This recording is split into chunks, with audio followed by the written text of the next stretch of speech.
Hey, welcome to our news bite. It's a new thing, shorter, faster, easier to digest, I get it. You broadcast the news. and focus on some of those minute details of the Doctor Who news. We are the news. Bite size for you and your busy lives. Not interfering with your day too much, but making sure you stay in the know with the people in the know. Isolating breach. And today's headline is based on my constant chats with my media insider, the source, Analysis confirmed. Security breach. who tells me so much. So, straight into it. Latest news, Glasgow water riots into their third day. The face of Bo has just announced he's pregnant. Ncuti should have been sacked, says my media insider. Something's wrong. Going a bit further into that, this is actually what the insider said. I video the chat, I transcribe it, I then get it presented to you. Insulting fans is not the behaviour of a professional executive showrunner of a television show, says my insider. In deliberately insulting the fans and allowing the lead actor to say to the fans, go and touch grass, I mean, that's a sackable offence. It should be. Now, this is the fascinating thing, isn't it, everybody? It's become a trend. Let's be frank. Jodie Whittaker, the white male gaze, we know, well, I could list countless. This division between the talent and the backroom staff, the privileged access people and those who don't have privileged access, those with power and the powerless. It's an ugly behaviour. It's lazy, it's complacent, it's divisive. It injects a toxicity, a toxic tone into Doctor Who fan discourse that was not as potent before. That's what it does. It is a sackable offence, except, of course, they know they've got all the power. The going and touching grass just shows you, to me, that person, shouldn't we all, develop a thick skin. You just have to be less sensitive to it. I was criticised all the time, good and bad, in teaching. Teenagers do not sit passively. You have to hear them. And their parents sometimes are just the same. You've just got to, but that is par for the course. I was surely, as an entertainer, as a stand-up comedian, as an actor, as somebody in the entertainment field, you have to be used to the back route, the people at the back, the people who barrack you, the people who send you nasty comments, the trolls, the lot of it, the media executives who are harsh on you. You've just got to be used to it. So to say to the fans, go and touch grass if you don't like what you see, was unforgivable. And it was, actually, because there's no way I could have turned around to anyone criticising me and said something like that. It flies in the face of the business model. There was a time, and I'm telling you something now that seems to have been forgotten, the customer is always right. Remember that truism? Oh gosh. Now, the customers, you're the wrong customers, clear off. And of course, as my media source said, it should be a sackable offence. He's the main lead. He fronts the show. He represents the show. He's the ambassador for the show. Too much power? Being irresponsible? Doesn't he realise the impact of his words? I, as a teacher, had to be aware of the impact of every word. They even once mentioned my eyebrows and said, a parent complained and said, you've got angry eyebrows. And I thought, for God's sake, talk about microaggressions, and they weren't even in the room. So yes, when you do use words in the media field, surely you have to be much more responsible than just dismissing half your audience. Today, we are the headlines. I was told that Ncuti's one of those who's got managers, he's got agent, he's got PR. I have heard that they bought themselves out of the contract because they wanted out. As soon as Disney didn't renew, they went out and the contract was much longer. In order to get out of that contract, they had to buy him out. Now, of course, what does this bring to mind? He's getting a mixture of strange advice, it seems to me. There's nothing wrong with being ambitious, but it's making him, as a young actor, youngish actor, very, very cynical. There's going to be a lack of loyalty to the jobs he does. Projects are seen as stepping stones to Hollywood or LA. Having no real passion. I mean, coming from my profession, when they used to talk about it as a vocation, he's not talking about any of his projects as passion projects. It's like stepping stones to some greater good, which is him making more money, making more profit, being the cash cow. It's a level of cynicism that I think is unhealthy for him. And I think of other actors who would have done a little bit more to save the job, to save that show, rather than just say, oh dear, Disney's out, I'm out. Or actually, I think the truth is RTD's out, I'm out. Because he knew how closely he backed him. But it's a cold view of jobs. And I think it's unhealthy for him, I'll be honest with you. I think that's not a good place to be. Always just looking at everything with a cold cash element there. You've seen it in interviews. I am a shape-shifting show-off. I know he tries to have this humour, but he hasn't got the intelligence to carry the humour. So basically, he kind of says things clumsily. I'll say more of that in a moment. And as my source said, Ncuti wanted to do brand deals, but he was stopped. He couldn't make money while he was doing Doctor Who, so he needed out. And so, you know, it only had a certain shelf life, more of which in a moment. But it means he sees himself as a cash cow, as a commodity. Do you know what? In some ways, he's still that pole dancer in Glasgow, isn't he?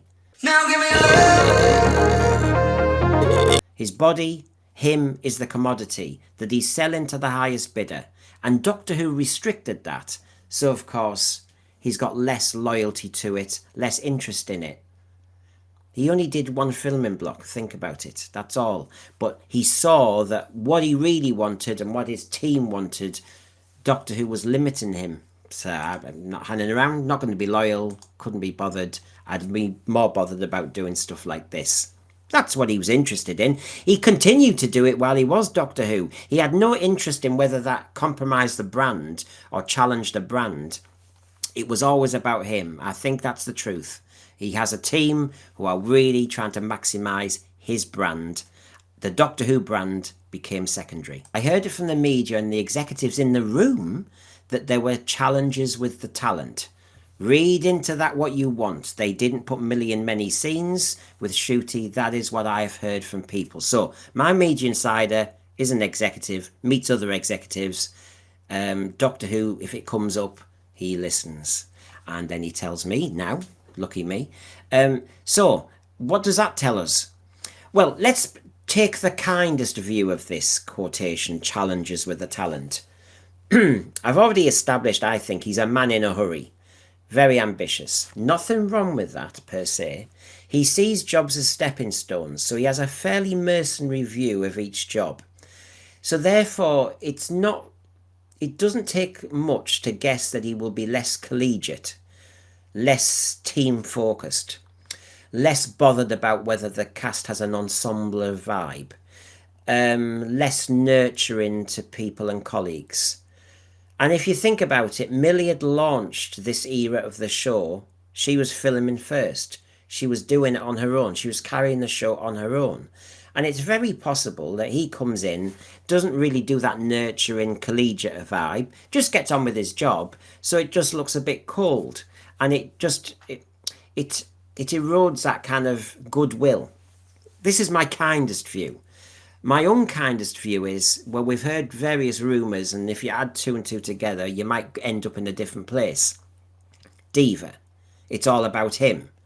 He's rude. He can be irresponsible in how he behaves in front of kids and all the rest of it. Backroom staff disliked his attitude. I've heard that. He felt untouchable, though, because of the protection and all that hyperbolic language he got from RTD saying how amazing he was.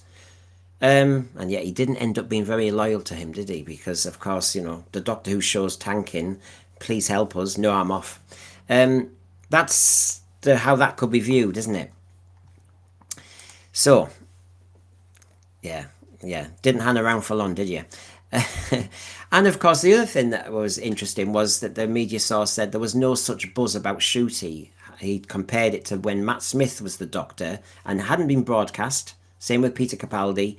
But people in the back room, people who were seeing the rushes, were talking about it in the industry and it got out. But there was no such buzz about Ncuti. Maybe he has seen the job as just another job. He's done the lines. He's delivered stuff. He's given what he thinks is his version, but he's not injected too much into it. And so in the end, what you get is a cold version. Doesn't really set fire to the public. So the backroom staff were not singing his praises. They didn't see what he was doing as special, having any great thought or complexity, going through the motions. Which is a tragic shame, and I think when he looks back, he might realise that. That, you know, you were sitting on a really good thing that could really take you places, but I think he's too busy trying to get to the places. And then you come to the point of this nonsense about I'm getting old and tired, and what he said to Laura Kunsberg and what he said to various people about why he left so soon. Remember, I've told you the reasons why he's left so soon, but now what does he actually officially tell us? And of course, why did you walk away from Doctor Who, said Laura Kunsberg. Because I'm getting old and my body was tired. I've now just started doing some ballet, so I'm making some good decisions here. Laugh, laugh, laugh. Okay, you've got NDAs. You don't want to tell us the truth. I get it. You don't respect the public. When we see your 2 seasons of Doctor Who, you were nightclubbing, you were running, you were hanging from ropes, you were leaping from roofs. You were kneeling on the floor quite a lot. It's an absolute load of nonsense. I mean, it's the worst lie in history, really, to come out with. You are lying to the people. And then, of course, he doubled down on it. I mean, as you do when you're lying. It was always the plan to do this amount of seasons because it's a role that demands a lot of you physically and emotionally and mentally. What, he's actually saying that it's only now possible to do 1 filming block of Doctor Who? Because that's all he did. It was always the plan just to do 2 seasons. No. This is called rewriting of history. This is a completely different version. What? Right, okay, let's look at it the other way. What RTD, the great showrunner, launching this new era after giving us a 14th Doctor for 3 episodes, is happy to accept an actor who will only do 1 filming block before he leaves. No, this is myth. This is rewriting of history. Not having it. Try your best. Come up with a better lie last time. If you've got this team of PR agents, Shooter, you're going to have to do better than that. Come on, we've all got a brain here. So, all this about the knees, we're not having it. Old and tired, nah.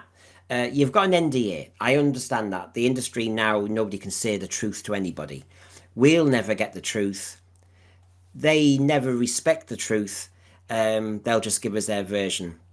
They tell everybody else, don't they, with all their messaging, the truth about our society as they see it, the truth about our culture as they see it, the truth about our race as they see it. And yet they hide behind their mirages, their illusions, their NDAs. Oh, is this the privileged and the underprivileged again? You see, this mismatch doesn't work. He's a man with good legs, good physique, he's got fitness, he's got youth, he comes up with something so empty as if it could be... Do you know, come on, say something better than that. Yeah, your knees really do look as though they've been shaken to pieces. Yeah. Oh, I'd have gone to see RTD, the boss, straight away and complained, wouldn't you? 600 channels, all coming out of Satellite 5. And of course he was asked about the Eurovision, so we got another myth. It all came out very interestingly. I pulled out of it a long time before it was announced. And it was announced when it was announced. I don't know why, but I was just very busy. I can't remember why. I have 57 projects I'm doing at the same time, so I couldn't remember. What? You don't know the projects we're doing? Are you doing that many? 10 minutes or so after Israel were announced in the final of the Eurovision, he suddenly announced that he was unavailable, or his team did. Just unavailable. Didn't say whether he was unwell, didn't say anything. Now he says he was so busy, but he doesn't know what he was busy with. You know, hello, we're the public who you tell truth to all the time about everything else. So his ability to do his messaging, his ability to do what he wants, his ability to use our Doctor Who brand as his platform. Fine, you don't fill your boots. But then equally, you don't play ball and tell us the truth. So it's kind of, I found it problematic. I'm less happy about him not being clear or honest or genuine. I'm not happy about how the industry does that. They like to message us. They don't like to have the truth outed. So not my thing at all. So he's now Driftwood. He's now the past. say goodbye to that booty and that posterior. That's the end of him. And as my media insider said, Ncuti should have been sacked. Of course, he must have thought he was untouchable, even before he started filming. When he was on that red carpet, as we all saw, RTD was just saying he was the best thing ever, and aren't we lucky to have him? Was he really saying we were lucky to have him just for that very short period of time? Really? Was RTD planning all along that Ncuti would never meet the Daleks? And yet that's all he yaps on about now. Really? Really, everybody? Oh, okay, I'm buying it. Yeah, I've just been told the truth. Thank you for the truth. On our news bites, we'll buy it. We'll bite on that one, yeah. You were planning to be one of the shortest doctors in history after regenerating from the shortest doctor almost, the 14th Doctor. And on top of that, you're not going to meet the Doctor Who's greatest enemy. All right, yeah, I'd have signed that contract in seconds. Yeah. Go and sell that one to somebody else. I'm not buying it. Okay then, that was our first News Bites. Hope you liked it. Please like and subscribe. Please join us again.